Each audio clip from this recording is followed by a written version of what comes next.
后二位就叫唐人街神探吧。切。 I know I'm going to get a lot of hate for this, but to tell you the truth, I really didn't like Detective Chinatown 1900. I was never a fan of the series and I only really watched the first film and found that to be rather average at best, but I understand why some people may find enjoyment with it. The sequel and the third film in the trilogy I only dabbled with, but I never managed to finish the film. It just never appealed to me. Detective Chinatown 1900 resets everything and takes the story to San Francisco 1900. We open with Sicheng solving a murder case set on a train, and we find out that he's just a rookie under the tutelage of Sherlock Holmes. Holmes tells Quinn to take his place on a murder case involving a dead white woman with a Chinese suspect in San Francisco. Chen arrives in San Francisco and is led to Louis, an important businessman of Chinatown, and we find out that it is his son that is embroiled in the death of the white female citizen. Chen realizes that the case is beyond his capabilities and tries to escape. During his escape, he bumps into Ghost, a Chinese raised by Indians who happens to be in San Francisco to find the killer of his adoptive father. Together, Ching and Ghost make a dynamic duo to solve the case, which involves racial prejudice, corruption, and politics. I found the film painfully unfunny. The jokes barely landed with me, and on a few occasions I only managed a smirk.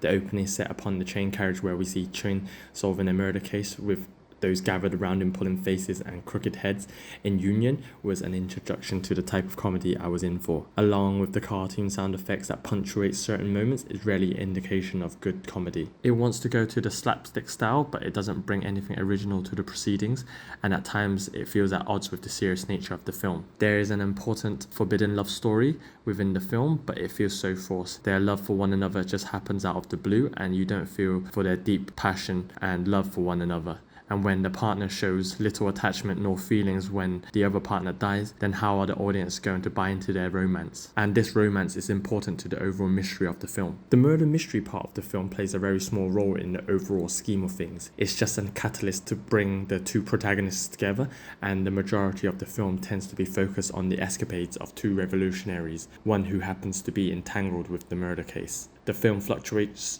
between Quinn and Ghost trying to solve the murder case, and the other part is trying to catch up with the revolutionaries. On top of that, there's a story about a Chinese official sent to San Francisco to capture the revolutionaries.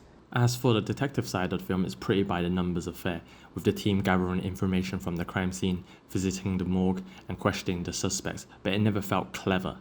Never did I feel the protagonist showed smart detective skills, and each piece of evidence didn't feel like it was hard to detect.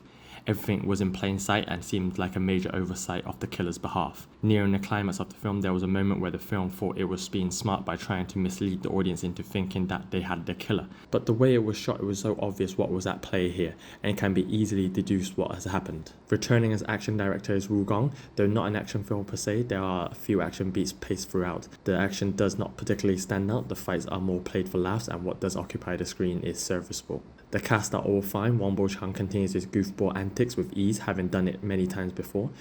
Liu Haoran settles in his role just fine. Chow as Louis uses charm and charisma, but sadly his Mandarin is a bit off. John Cusack appears in his second outing in a Chinese film, having previously starred in Jackie Chan's Dragon Blade. Cusack gives a tired performance, feeling like he's here for a paycheck, matters made worse by the terrible fake facial hair plastered on his face.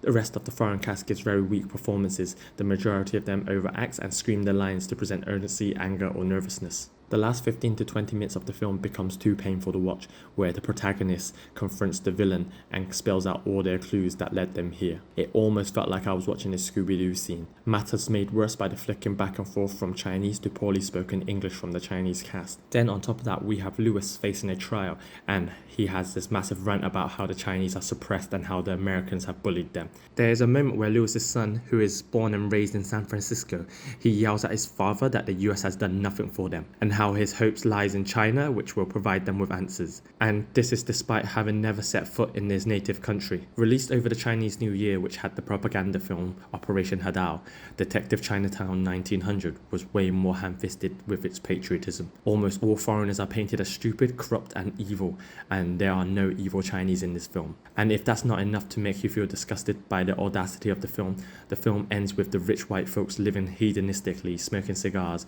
drinking champagne, and petting their dogs, while the Chinese are showered in oil spewing from a newly discovered oil reserve. I understand during that period of time there was hardship and racism, but there is a way to handle it with care and sincerity. But the film does not know how to do this. Instead, it needs to hammer home how great the Chinese are and how awful everyone else is. I know I've been overly harsh on the film, and I do think that there's mindless entertainment to be had with the film, and it's only if you can stomach the high level of patriotism that the film offers.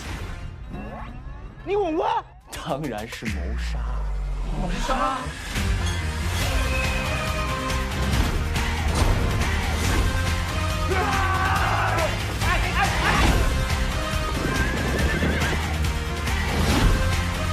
被活了吧！